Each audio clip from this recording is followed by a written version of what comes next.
Baik, kitab penawar bagi hati, sila buka muka surat 30. Kemudian kita buat khulasah sikit, baru kita sambung tajuk baru bab kelima muka surat 32. Itu yang dijanjikan pada pertemuan lepas. Sama-sama insya-Allah kita mulakan dengan ummul kitab Al-Fatihah. A'udzu billahi minasyaitonir rajim. Bismillahirrahmanirrahim. Alhamdulillahi rabbil alamin. Arrahmanirrahim. Maliki yaumiddin. Iyyaka na'budu wa iyyaka nasta'in. اهدنا الصراط المستقيم صراط الذين أنعمت عليهم غير المغضوب عليهم ولا الضالين.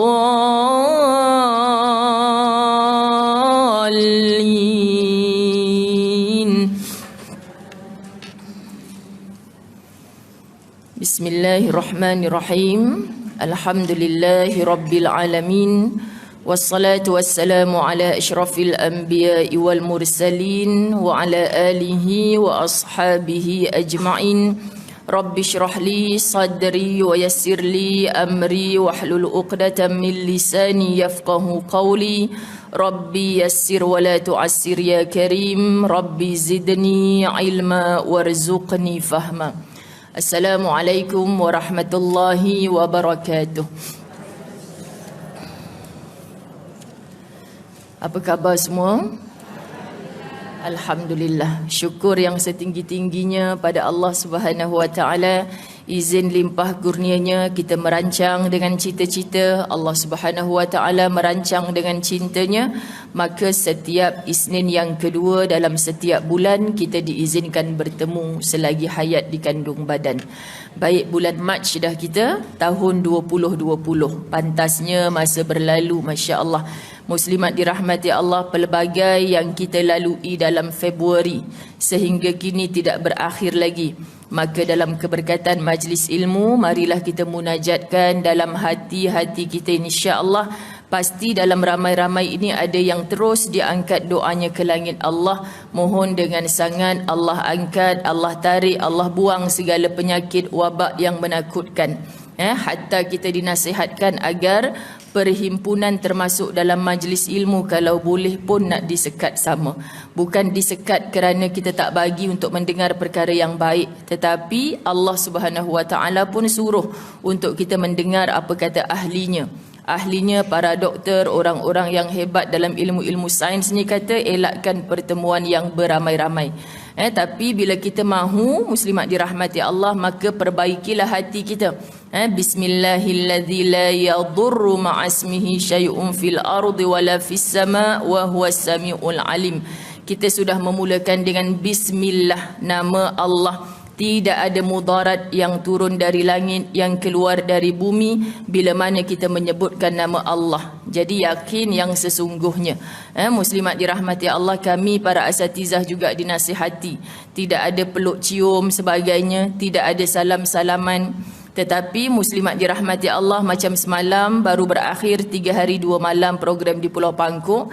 Kita maklum kepada jemaah, sedia maklum dah lepas solat jemaah tak ada peluk cium sebagai. Tapi bila kita pergi ke tempat orang, bukan semua orang faham, bukan semua orang tahu. Seronok teruja menerima tetamu, mereka hulurkan tangan. Bila mereka hulurkan tangan, terus kita ingat Allah. Bismillahilladzi la yadur. Tak ada mudarat kita sebut dalam hati kita. Sebab kita bersalaman tu dengan nak merebut kasih sayang Allah. Jadi jangan salam, kang sakit aku ni. Jangan macam tu. Salam, Bismillahilladzi la yadur. Salam tu jangan lama sangat. Kan apa lama sangat salam kali ni? Belum habis lagi aku baca Bismillahilladzi la yadur. Jangan pula. Sebab Ustazah Zai cukup risau orang yang hadir majlis ilmu bila dimaklum macam tu ada orang yang berkecil hati. Macam mana tetamu Ustazah, kita kena salam, tapi tadi ada nak salam orang-orang tu kata tak boleh salam nanti penyakit. Kecil hati kami yang sambut tetamu. Ustazah Zai juga yang kena, muslimat dirahmati Allah.